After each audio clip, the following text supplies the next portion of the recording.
देखो आज पढ़ रहे हैं फार्माकोग्नोसी। फार्माकोग्नोसी में कौन सा टॉपिक आया है? Chemical evaluation. केमिकल इवैल्यूएशन क्या होता है? हला नहीं होगा। केमिकल इवैल्यूएशन क्या होता है? इसमें केमिकल का यूज करके हम क्या चेक करते हैं कि इसमें वो अडल्ट्रेशन है कि नहीं है। ठीक है, अलग अलग केमिकल का यूज करके। ठीक है, इसमें हम जो है अलग अलग केमिकल का यूज करके हम क्या चेक करेंगे कि हमारे जो ग्लाइकोसाइड ड्रग है उसके अंदर ग्लाइकोसाइड प्रेजेंट है कि नहीं है। ठीक है, उसके बेस पे हम क्या चेक करेंगे कि ये प्लांट जो हमें दिया हुआ है वो ग्लाइकोसाइड प्लांट है कि नहीं है। ठीक है, तो इसमें ग्लाइकोसाइड हम टेस्ट करने के लिए ग्लाइकोसाइड का कॉमन टेस्ट है। इसमें सारे टाइप के ग्लाइकोसाइड का टेस्ट किया जाता है। ठीक है, तो इसमें टेस्ट ए और टेस्ट बी, दो प्रकार के इसमें टेस्ट आएंगे, test A and test B. इसमें सबसे पहले आता है टेस्ट ए। टेस्ट ए में क्या करेंगे? प्लांट का एक्सट्रैक्ट लेंगे। प्लांट के एक्सट्रैक्ट में हम डाइल्यूट H2SO4 ऐड करेंगे। ठीक है, इसमें हमने सल्फ्यूरिक एसिड ऐड किया, उसको हमने डाइल्यूट फॉर्म में ऐड करेंगे। किसमें? डाइल्यूट फॉर्म में ऐड करेंगे।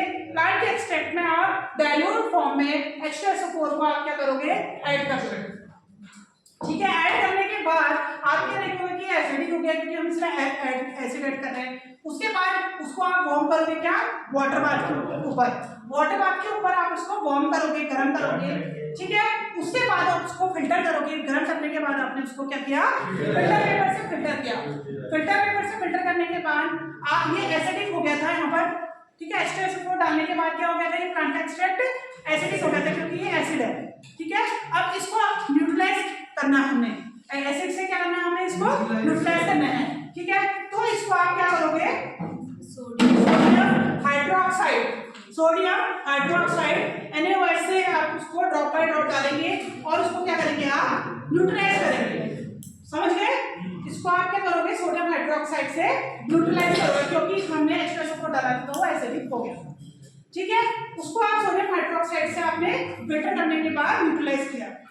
ठीक, न्यूट्रलाइज करने के बाद आप उसमें फेरिक सॉल्यूशन ए और फेरिक सॉल्यूशन बी आप ऐड करेंगे। ठीक है, फेरिक सॉल्यूशन ए और फेरिक सॉल्यूशन बी ऐड करेंगे। वो कब तक करेंगे आप ऐड? जब तक कि ये जो क्या कहते हैं एक्सट्रैक्ट जो है वो क्या ना हो जाए? बेसिक ना हो जाए, मतलब कि अल्कलाइन ना हो जाए। ठीक है, इसका pH जो है वो 7 से ऊपर ना आ जाए, जबकि बेसिक ना हो जाए, तब तक आप फेरिक सॉल्यूशन ए और बी जो है ड्रॉप बाय ड्रॉप उसमें क्या करते रहेंगे? ऐड करते रहेंगे। ठीक है, ऐड कर दिया आपने वो। उसके बाद वो क्या हो गया? आपने एल्कलाइन होने तक का आपने इसको ऐड किया, फिर आपने एल्कलाइन हो गया जब उसको फिर ऐड करना आपने समाप्त कर दिया। ठीक है, उसके बाद इसको हीट करेंगे। किसके ऊपर? वाटर बाथ के ऊपर। इसको फिर जो एक्सट्रैक्ट है आप उसको हीट करोगे वाटर बाथ के ऊपर। ठीक हो गया? 2 मिनट के लिए। 2 मिनट के लिए हीट करा तो आप क्या देखेंगे कि आपके एक्सट्रैक्ट में एक क्या आ गया है? रेड प्रेसिपिटेट आ चुका है हीट करने के बाद। ठीक है, आप उसको आप कोनिकल फ्लास्क में देखेंगे कि उसको में क्या आ गया है? ऊपर से रेड प्रेसिपिटेशन आ गया है। उसकी लेयर जो रेड प्रेसिपिटेशन पीपीटी आई है उसको रेड पीपीटी को आप क्या करोगे? मेजर कर लोगे। किससे? मेजरिंग स्टैंडर्ड से। ठीक है, उसको आप मोल करोगे मेजरिंग स्टैंडर्ड में और ये पीपीटी को आप क्या करोगे? मेजरिंग स्टैंडर्ड से उसके लेयर को जो रेड प्रेसिपिटेट की लेयर है उसको आप क्या करोगे? मेजर करोगे। ठीक है, उसको जो है मेजर करने के बाद उसको आप नोट डाउन कर दोगे कि टेस्ट ए में 20 ml आया है या 10 ml आया है या 30 ml आया है, जितना भी आया है आप उसको नोट डाउन करो। फिर उसके बाद हम क्या टेस्ट बी हम परफॉर्म करेंगे। ठीक है, तो टेस्ट बी में जो हमारा रेड प्रेसिपिटेट लास्ट में उसमें भी आपका रेड प्रेसिपिटेट आएगा। ठीक है, तो दोनों के रेड प्रेसिपिटेट टेस्ट ए के और टेस्ट बी के दोनों के रेड प्रेसिपिटेट से आप कंपैरिजन करोगे किसमें ज्यादा आ रहा है।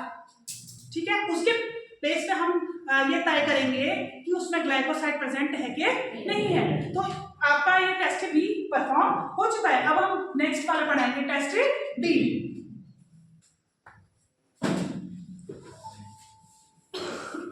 क्या आपका अच्छे से क्लियर हो गया ना बेटा?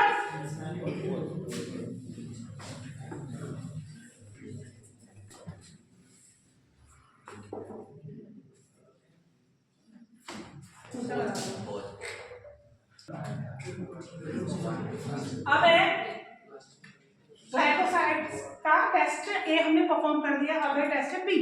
टेस्ट बी में क्या है? प्लांट एक्सट्रैक्ट लेंगे हम। प्लांट एक्सट्रैक्ट को में ऐड करेंगे वाटर। ठीक है, instead of sulphuric acid. Sulphuric acid की जगह वाटर को इसमें हम रखेंगे, वाटर को ऐड करेंगे। उसमें हमने टेस्ट ए में हमने सल्फ्यूरिक एसिड ऐड किया था डाइल्यूट, इसमें क्या करेंगे वाटर को ऐड करेंगे, किसमें प्लांट के एक्सट्रैक्ट में, जिसमें हमने ग्लाइकोसाइड को टेस्ट करना है। ठीक, उसको फिर उसके बाद बॉइलिंग करेंगे वाटर बाथ के ऊपर। ठीक है, बॉइलिंग करेंगे वाटर बाथ के ऊपर और उसमें फिर ऐड करेंगे दोबारा से वाटर।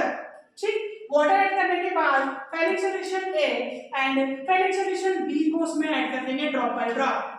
और लिटमस पेपर में पीएच मीटर से हम चेक करते रहेंगे कि उसका जो पीएच है वो क्या ना हो जाए, अल्कलाइन हो जाए। ठीक, जब तक ड्रॉप बाय ड्रॉप ऐड करेंगे, जब तक उसका पीएच के कब तक ऐड कर देंगे जब तक उसका पीएच बेसिक ना हो। ठीक है, बेसिक हो जाने के बाद ये एडिंग को क्या कर देंगे, स्टॉप कर देंगे। उसके बाद उसको 2 मिनट तक वाटर बाथ में फिर से हीट करेंगे। ठीक है, उसके बाद उसको वाटर बाथ में उसको 2 मिनट के लिए फिर से हीट करेंगे। जब हीट करने के बाद उसमें एक रेड कलर का प्रेसिपिटेट फॉर्म होने लग जाएगा, पीपीटी। ठीक है, रेड कलर की पीपीटी फॉर्म होने लग जाएगी, बनने लग जाएगी। हम उसका जो है फिर से मेजरमेंट ले लेंगे, जैसे टेस्ट ए में हमने उसका मेजरमेंट ले लिया था। ठीक है, उसको फिर टेस्ट जो है बी में जो भी आपका प्रेसिपिटेट की क्वांटिटी होगी, टेस्ट बी में जो भी प्रेसिपिटेट की क्वांटिटी होगी उसको क्या करेंगे, टेस्ट ए में जो प्रेसिपिटेट बना है उसकी क्वांटिटी से क्या कर देंगे, कंपेयर कर देंगे। यदि टेस्ट ए की क्वांटिटी, टेस्ट ए का के प्रेसिपिटेट जो बना हुआ है उसकी क्वांटिटी यदि ज्यादा आ जाती है, क्या बोल रही हूँ, टेस्ट ए में जो प्रेसिपिटेट बना है उसकी अगर क्वांटिटी क्या आ जाती है, ज्यादा आ जाती है, टेस्ट ए की प्रेसिपिटेट की क्वांटिटी किससे, टेस्ट बी से, टेस्ट बी से इसकी ज्यादा आ जाती है तो हमें ये पता चलता है कि हमारे प्लांट के एक्सट्रैक्ट में, हमारे टेस्ट सॉल्यूशन में ग्लाइकोसाइड प्रेजेंट है। तो क्या पता चलता है आपकी कि हमारे प्लांट एक्सट्रैक्ट में ग्लाइकोसाइड प्रेजेंट है। यदि टेस्ट ए में रेड प्रेसिपिटेट ज्यादा आता है, किससे, टेस्ट बी से, तो हमारा सिद्ध हो जाता है कि इसमें ग्लाइकोसाइड प्रेजेंट है, ये ग्लाइकोसाइड प्लांट है। ठीक है बेटा।